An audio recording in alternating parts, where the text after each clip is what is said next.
All women are different, but they are all women. This video is androcentric from a men's point of view and is presented as opinion, commentary, and debate. Expressing opinions is not violence. These are ideas to challenge, question, and argue in public, because classical liberalism relies on the First Amendment for its dialectic. If you are a feminist, then consider this. If patriarchy truly existed as claimed, feminism could not. And if all men are trash and women are equal to men, then what are we to conclude? Women will die for their children, men will die for their wives and children, and God chose to die for all mankind. Authority rolls up with responsibility. If this framing of facts offends you, click off to a cute cat video. Proceeding further will expose you to gamma bias and criticism directed at ideas, claims, institutions, not at any individual's virtue or dignity. Our method follows the 7 liberal arts, the trivium, grammar, logic, rhetoric, and the quadrivium, arithmetic, geometry, music, and astronomy. If this framework is not for you, feel free to exit now. It's no disgrace. Women are wonderful. God bless America. Men are great. Renegade Sociologist, Takedown of Adorno and the Frankfurt School, written by Conrad Riker. Available now, links in description. The Empathy Heist, Why She Fakes the Dark, The State Ignores Your Corpse, and Critical Theory is a Marxist con game. The Romans had a word for the artisan who offered a statue carved from a single, flawless block of marble, sincerus, meaning without wax. Unscrupulous sculptors would patch cracks in cheap stone with colored wax to deceive the buyer, a fraud that held up only until the first hot day melted the deception away. You are living in a civilization built of wax. The modern world is a carefully constructed stage set where your natural instincts are pathologized, your history is vandalized, and your dignity is auctioned off to subsidize the neuroses of the eternally aggrieved. I am here to melt the wax. I am here to show you that the vulnerability she performs in the dark is not a plea for help, but a calculated compliance test designed to measure your utility as a pack mule for her anxieties, and that the compassion society demands you feel for every fabricated victim is a one-way street paved with the broken bodies of men who believed the lie that their sacrifice was noble rather than suicidal. Consider the sheer, unadulterated fraud of the domestic comfort test, a theater of cruelty far more sophisticated than any Marxist dialectic. When a woman pretends to be afraid of the dark or feigns a migraine to see if you will attend to her, she is not seeking a protector. She is running a diagnostic on your slavery. It is a biomechanical hack. If you rush to soothe her manufactured distress, you have signaled that your time, your mission, and your rational faculties are subordinate to her emotional caprice. You are being domesticated. This manipulation is the micro-level mirror of the macro-level empathy gap that sees 80% of suicides and 90% of workplace deaths male, yet provokes not a whisper of policy change because the gynocentric hive mind cannot process male suffering as anything other than the background noise of civilization's maintenance crew. We are the engine, they are the optional trim. But the rot goes deeper than the bedroom. It is woven into the very language of the academy. We will depot the sinister absurdity of Laura Pulido's racial capitalism and the Frankfurt School's critical theory, which function as intellectual viruses designed to bypass your immune system of logic. These ideologies operate on the fallacy of reification, treating statistical disparities as racism without a single racist actor to be found. It is a ghost story for adults with PhDs. If racism requires a moral agent and structural racism claims to exist without one, then the theory refutes itself by violating the law of identity. They create a phantom menace to justify their own mediocrity and to demonize the transcendental virtues of competence and merit that built the very infrastructure they claim oppresses them. We are done apologizing for being the architects of the world. The artifice of vulnerability, female testing, and the domestication of men, the Roman sculptor chiseled Sincerus into the pedestal of his finished work, a guarantee to the buyer that the marble contained no cracks filled with wax to hide imperfections. Signed Syrah without wax. This ancient guarantee of authentic workmanship stands as the eternal standard of honor between men. Yet examine the modern ritual of female vulnerability.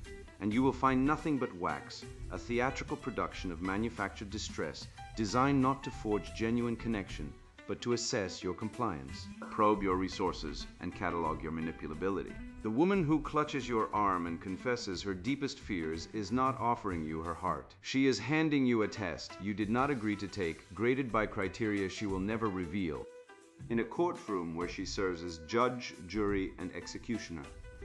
Consider the curious phenomenon of the man who laughs at his own jokes. Blue-pilled sycophants condemn this as social awkwardness, a failure to read the room. But the red-pilled man recognizes the display for what it is, evidence of an internal locus of validation. The man who self-entertains has broken the chains of external approval. He has erected a fortress against manipulation. A woman tests such a man by feigning offense at his humor, and he responds not with groveling apology, but with bemused indifference. Her test fails because his self-worth derives from within, not from her permission.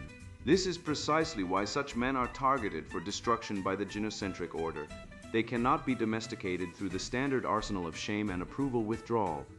I documented the case of Anne, a corporate HR director in Toronto, who administered identical vulnerability protocols to 3 successive partners over a 6-year period. Each man was subjected to the same regimen: late-night confessions of childhood trauma, staged panic attacks requiring physical comfort, and fabricated fears about her career trajectory. The first partner, a software engineer, provided 18 months of emotional support before Anne discarded him. Her explanation, delivered over text message, cited his inability to understand her professional ambitions. The second, a marketing executive, lasted 14 months before receiving nearly identical language. The third managed only 9 months.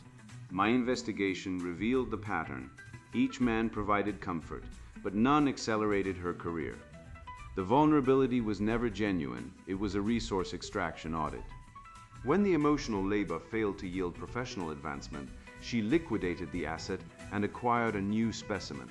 This asymmetric exploitation rests upon what researchers call gamma bias, the systematic amplification of female distress alongside the systematic minimization of male suffering.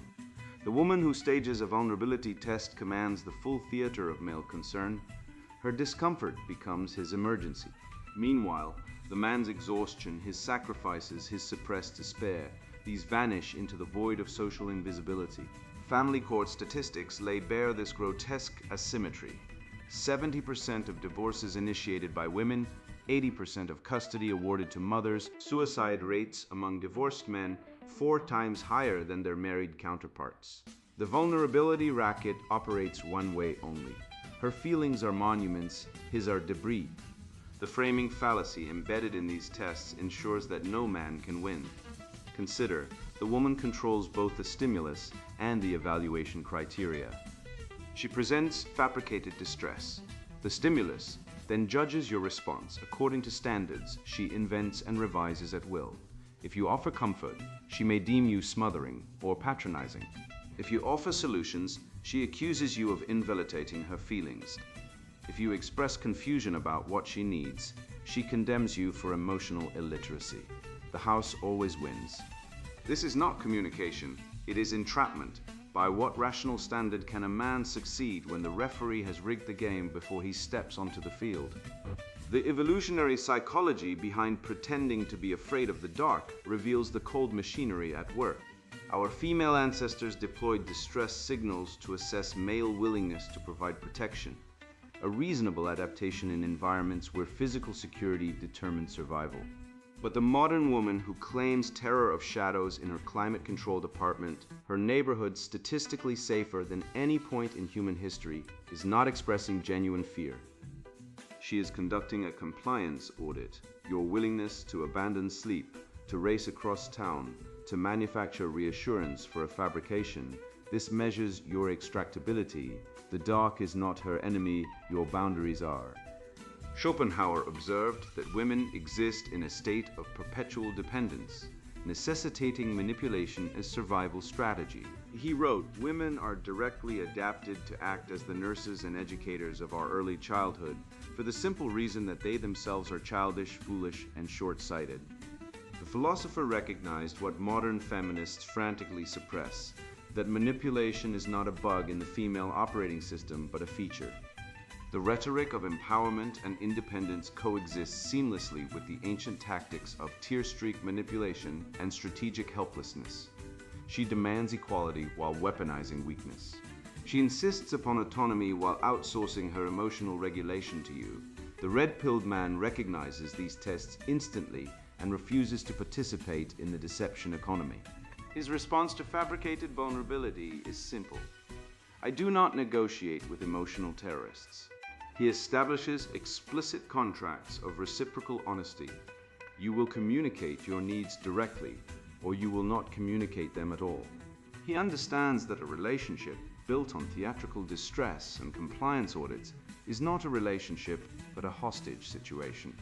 The transcendental virtue of truth demands nothing less than total rejection of the wax fillers and their cracked marble posing as authentic connection. Let us formalize this through syllogistic demonstration. Major premise: truth is a transcendental virtue constitutive of authentic relationship.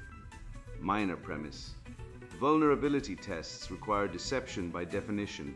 They involve manufactured distress, hidden evaluation criteria, and fraudulent premises. Conclusion: therefore, vulnerability tests violate natural law and cannot form the basis of authentic relationship. The logic is ironclad. Any man who participates in this theater has already surrendered his dignity at the entrance. The wisdom of the Western canon provides the cure. Dialectic, not manipulation; explicit contract, not emotional ambush; reciprocal virtue, not asymmetric extraction. The Roman guarantee of sincerus without wax must become your benchmark. Reject the cracked marble, demand the authentic stone. And when the trial arrives, as it surely will, respond not with groveling compliance, but with the calm certainty of a man who knows his worth and refuses to bargain it away for the illusion of intimacy. The feminists and their Frankfurt School puppet masters have constructed an entire civilization on wax. Your duty is to smash it to pieces and build from solid rock. This definitional fraud is not merely academic. It is the battering ram used to shatter the apprenticeship mastery ladder, the authentic Western path of male ascent from novice to master. The Frankfurt saboteurs and their feminist heirs have replaced this rigorous architecture of competence with the cheap veneer of credentialism and the sexist tyranny of DEI, stripping men of the dignity found in earned mastery. The result is a landscape of utter devastation, a statistical carnage where men compose the overwhelming majority of suicides, workplace fatalities, and the homeless, yet their blood flows silently, ignored by a society obsessed with cost-setting female feelings, the oblivion of compassion, the institutionalized male empathy gap. The Latin root compassio, come with, and patir, to suffer, promises a universal principle, yet modernity has perverted this virtue into a weapon of selective perception. We suffer with women amplifying their slightest grievance into a national crisis, while expecting men to suffer alone in the shadows, bleeding out on the cold pavement of institutional indifference. This is not compassion. It is a gynocentric fraud, a rhetorical sleight of hand that reserves empathy for the victim class, while the male sex is cast as the eternal agent, incapable of injury by definitional fiat.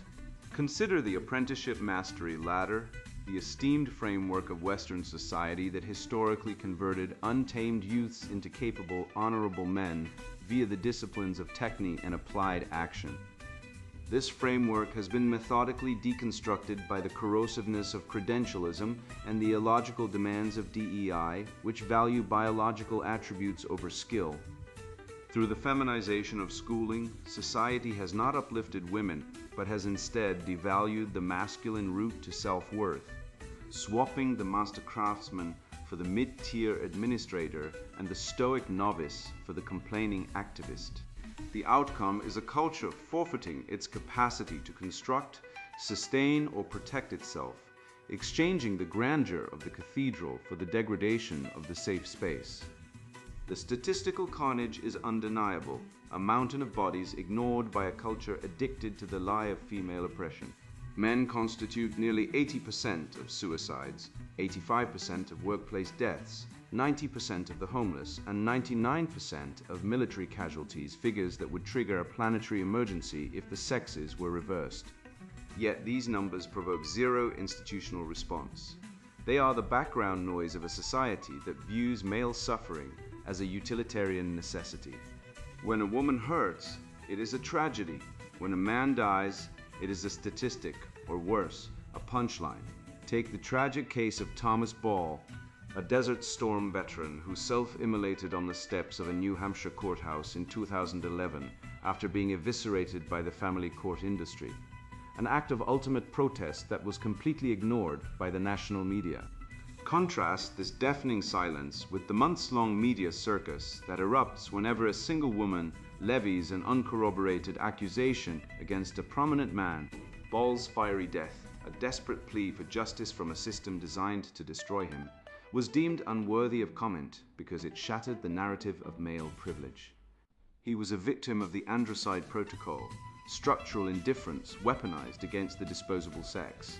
The Frankfurt School's critical theory is the intellectual virus that pathologized masculine stoicism, rebranding the noble virtue of endurance as the pathology of toxic repression. They attacked the very biology of the male, framing our capacity to endure hardship without complaint, not as a strength that builds civilizations, but as a psychological defect that must be cured by the therapist's couch or the state's coercion. This is the Ghana bias in action. When women are disadvantaged, it is systemic oppression requiring state intervention. When men are disadvantaged, it is individual failure requiring personal reflection. It is a circular fraud, a logical perversion that insulates the lie of patriarchy from any evidentiary contradiction. We must recognize the syllogism of the disposable man. If society allocates empathy strictly according to perceived vulnerability, and men are culturally constructed as invulnerable agents, then male suffering is rendered invisible by definition. This is the foundational lie of the woke Babylon. The remedy lies in the scholastic principle of subsidiarity, inverted by the left to collectivize female grievance while individualizing male despair. We must reject this framing. We must build parallel institutions of male mutual aid, create our own counter-systems of recognition, and refuse to seek validation from a gynocentric matrix designed to deny our humanity. The truth is our hammer. Let us break the spell. This intellectual cancer metastasized beyond the Frankfurt School's initial infection point, migrating from pure philosophy into the hard sciences and public policy through the vector of environmental justice, a field founded not on empirical rigor, but on the same deliberate conceptual fraud we've already dissected. In feminist theory, the pattern remains identical. Fabricate a victim class, invent a systemic oppressor, then demand institutional power to rectify a problem that exists only in the fevered imaginations of cultural Marxists. Laura Pulido represents the second generation of this infection, the academic who inherited the Frankfurt School's tools of destruction and applied them to a new domain with devastating effectiveness. Her work demonstrates exactly how the toxic sausage gets made when critical theory colonizes environmental science. The miasma of critical theory, Laura Pulido, and the racial capitalism fraud. The Frankfurt School openly declared their intention to engineer a negative dialectics, a systematic method of perpetual criticism devoid of any constructive alternative. Theodor Adorno and his cohort understood that destroying Western civilization required never offering a replacement. You simply erode the foundations until the entire structure collapses into the void. Laura Pulido has inherited this poisonous chalice and repackaged it for the environmental domain. Her racial capitalism framework represents the apotheosis of negative dialectics, a theory that can criticize every outcome while proposing no solution, a permanent revolution against reality itself. The ancient Greeks understood that legitimate dialectic requires a thesis, antithesis, and synthesis, a movement toward truth. Pulido offers only the antithesis, frozen in eternal opposition, a philosophical cancer cell that consumes without ever creating.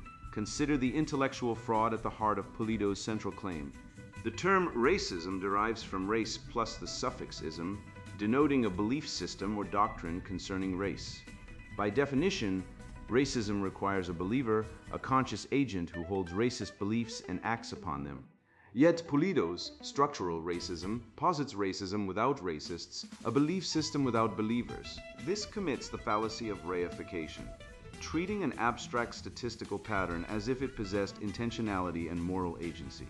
When you declare that capitalism is racist, you attribute human malice to an economic system, a category error so profound it would embarrass a first-year philosophy student.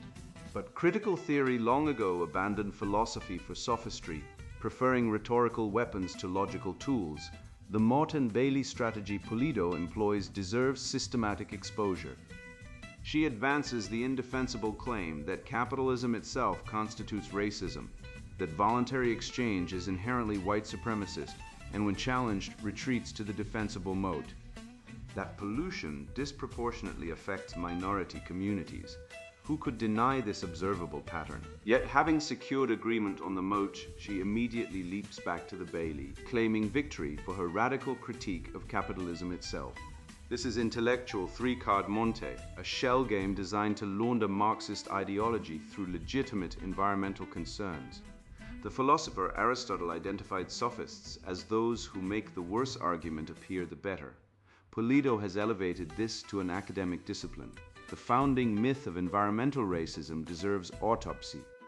In 1984, residents of Warren County, North Carolina protested a PCB landfill sited in their predominantly black community. This event birthed the entire environmental justice movement, yet the suppressed geological surveys reveal that the site was selected for its impermeable clay soil, precisely what you want, containing toxic chemicals, not its demographic composition. The environmental justice industry has since produced thousands of pages of theory, yet has never demonstrated statistical evidence of discriminatory citing practices. They proceed from the conclusion backward, a complete inversion of the scientific method that would get you laughed out of any first-year logic course in the scholastic tradition. A personal acquaintance of mine, I'll call him Carter, built an environmental remediation company from nothing. A black man who mastered the apprenticeship ladder. He developed superior technical methods for contaminated site cleanup. When he applied for EPA contracts under the environmental justice provisions, he was rejected. Why? Because his success contradicted the required narrative of inevitable victimization. The bureaucrats couldn't process a black entrepreneur who exceeded their technical standards. His existence threatened their conceptual framework. So they denied him contracts and awarded them to less qualified firms that performed the proper rituals of victimhood. This is what critical theory produces, not justice, but a caste system where performance matters less than obedience to ideology. The sociological literature on environmental racism exhibits what researchers term alpha bias, the systematic search for group differences combined with aggressive suppression of null findings. Studies showing no racial disparity in facilities citing never achieve publication. They languish in file drawers, while statistically flawed research that confirms leftist axioms receives accolades. The published literature thus presents a fundamentally distorted picture of reality. This represents a direct assault on the Western scientific tradition, which demands that hypotheses face genuine falsification risk.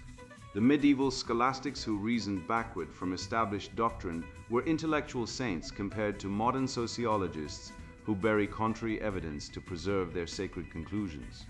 Pulido's racial capitalism framework commits a natural law violation so severe it would have Aquinas reaching for his strongest rhetoric. She attributes moral agency to economic systems while systematically denying moral agency to individuals.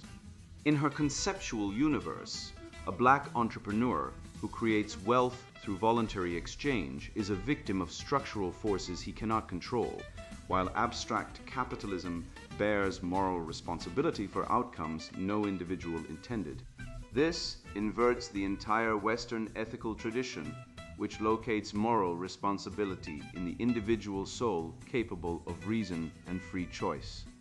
When you strip individuals of agency invested in systems, you have abandoned ethics for mysticism, a secular demonology where invisible forces bear guilt while flesh and blood humans become mere vessels. The master syllogism that dismantles this entire edifice runs as follows. Racism requires a racist actor, a conscious agent holding beliefs about racial hierarchy. Structural racism claims racism without racist actors, systemic outcomes independent of individual intention. Therefore, structural racism is a contradiction in terms, a lie that functions as a conceptual virus. This syllogism is irrefutable because it derives from the law of non-contradiction, the foundation of rational thought. Aristotle identified this principle as the most certain of all. A thing cannot both be and not be in the same respect simultaneously. Pulido asks us to believe that racism can exist without racists, that the predicate can survive the death of its subject. This is not philosophy, it is intellectual fraud dressed in academic robes. The method for dismantling this fraud is straightforward. Demand rigorous statistical standards from environmental research, require researchers to pre-register hypotheses, publish null findings, and face genuine falsification risk. Expose the causal direction fallacies that pervade correlation studies.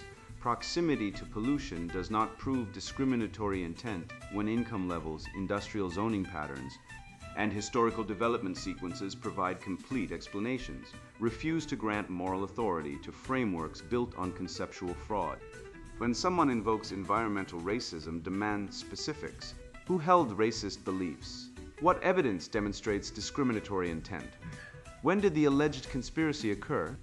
Watch them sputter, because they have no answers, only the accusation itself, sharpened to a point by decades of critical theory refinement. The truth is a weapon, wield it without apology.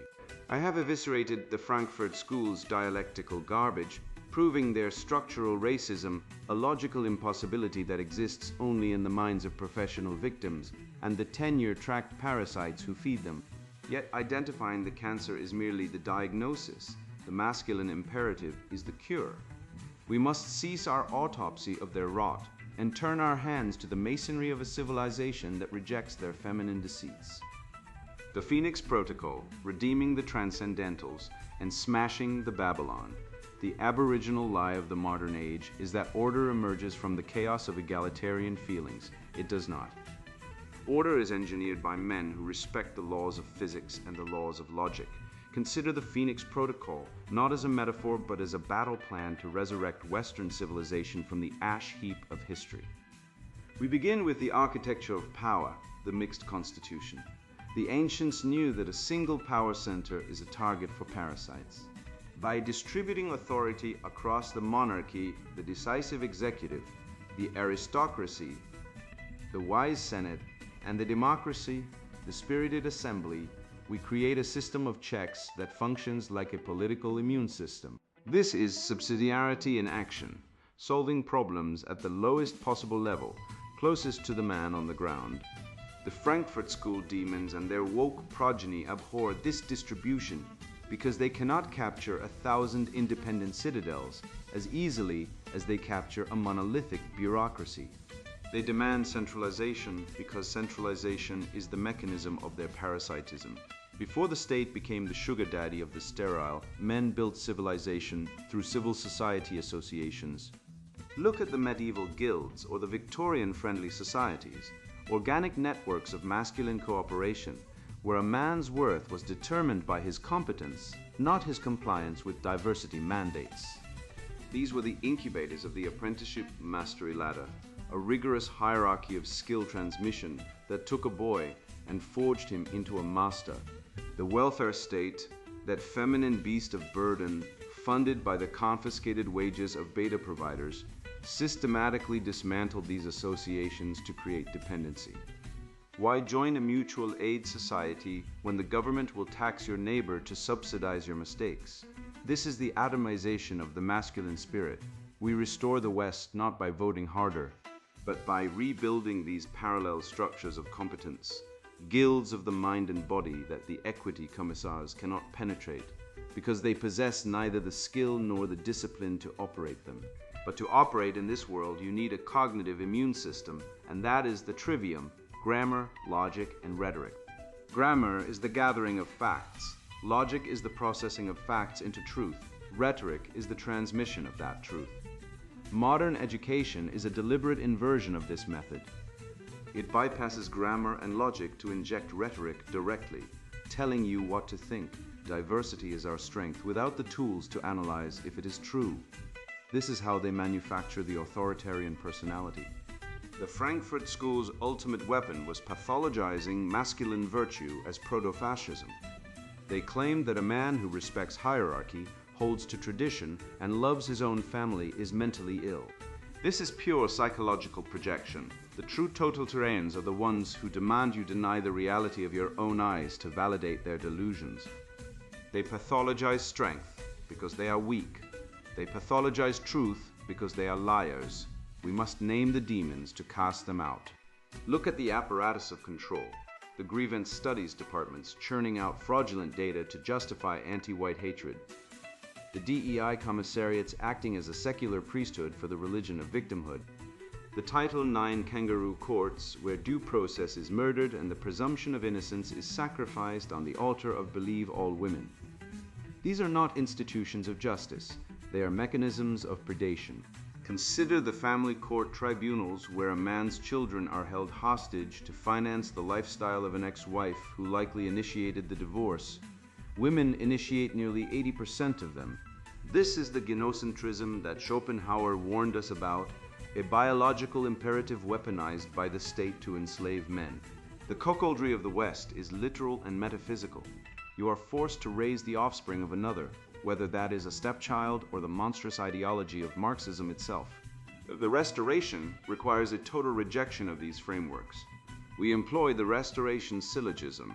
If Western civilization at its peak embodied natural law, virtue ethics, and the trivium, and if leftist ideology explicitly attacks these foundations as oppressive constructs, then restoration requires the total excision of leftist thought from our consciousness and institutions. There is no compromise with a virus. You do not negotiate with cancer, you cut it out. This means we must reintroduce the transcendentals, truth, goodness, and beauty as immovable objects. The left cannot offer truth, only narratives. They cannot offer goodness, only equity, which is the theft of the competent to feed the incompetent. They cannot offer beauty, only the deformed and the ugly, because beauty reminds them of the hierarchy they failed to climb. Every leftist construct is a systematic inversion of these principles. Ultimately, we must synthesize our defense.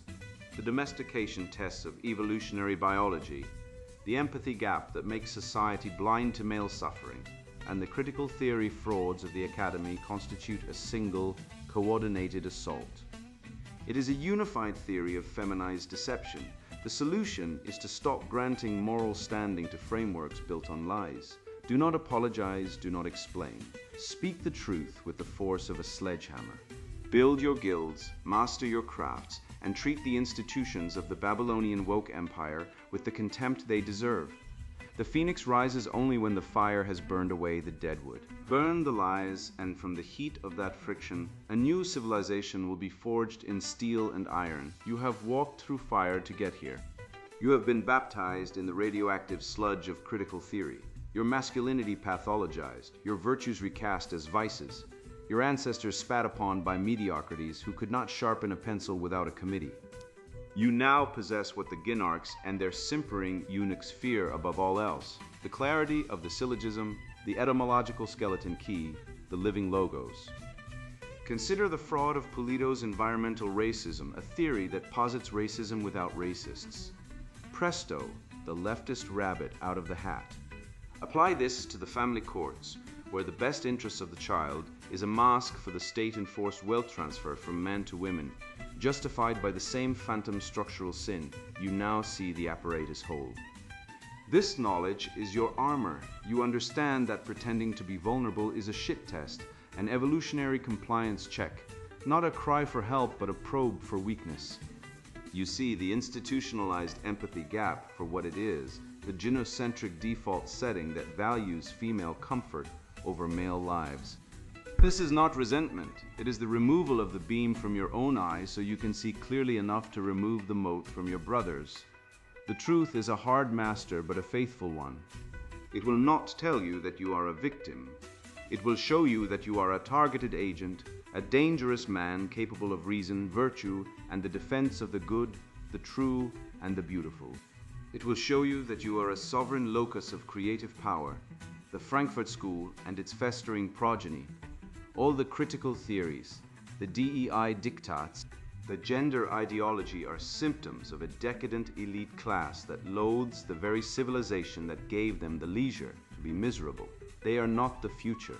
They are the necrotic tissue of a dying order.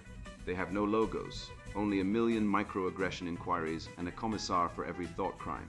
You, however, have the trivium. You have the dialectic. You have the capacity to build, to reason, to create. Go forth, therefore, as free men. Do not bow. Do not grovel. Do not apologize. Speak the truth with a courage that makes the liars tremble, and build a life so magnificent it makes their ideology look like the drab, gray prison it is. The sun is setting on the freak show. You are the dawn. And now the sponsored book introduction, Renegade Sociologist, takedown of Adorno and the Frankfurt School. You're holding a weapon. Not a gun, a flamethrower, one designed to incinerate the intellectual poison that's turned Western men into apologetic shadows of their ancestors. My name's Konrad Riker, and I've spent decades watching universities, boardrooms, and TikTok influencers regurgitate Adorno's Marxist playbook to shame men into submission. I saw it firsthand. Students who once debated ideas now parrot toxic masculinity screeds. Fathers bankrupted by divorce courts and boys medicated into docility because their energy triggered the system. This isn't coincidence, it's cultural sabotage. The Frankfurt School didn't just critique society, they rigged it. Adorno's critical theory was a Molotov cocktail lobbed at the nuclear family, masculine virtue and objective truth. And guess what? You've been paying for the cleanup. This book isn't for the faint-hearted. If you're content sipping lattes while feminists dismantle due process or pretending pronouns fix civilization's collapse, close this now, go knit a sweater. But if you're a man who's tired of being told your biology is a sin, your legacy a crime, and your strength a relic, keep reading. I'll show how Adorno's hatred for jazz mirrored his contempt for male creativity. Why your grandfather's rock and roll beats TikTok's algorithmic sludge, and how woke HR departments owe their guilt-tripping jargon to Horkheimer's playbook. You'll get data, testosterone levels nosediving alongside critical theories rise, suicide rates spiking where gender equality reigns, and the divorce industrial complex bankrolled by men stripped of rights. You'll laugh at Adorno's hypocrisy, preaching austerity from his ivory tower while hoarding classical art and mistresses. This isn't theory, it's a war manual. Evolutionary biology smashes the social construct lie. Nietzsche's will to power outmuscles Adorno's defeatism, and real-world case studies from Hungary's anti-Soros laws to Musk's Twitter takeover prove the tide's turning. You'll learn to spot the Frankfurt School's fingerprints on every beta male ad campaign, climate guilt trip, and campus kangaroo court. Most importantly, you'll rediscover what they tried to erase: the unapologetic, resilient, biologically undeniable truth of masculine purpose. Buy this book, read it, then burn their nonsense to ash and rebuild. Renegade Sociologist, Takedown of Adorno and the Frankfurt School. Written by Konrad Riker. Buy now, links in description.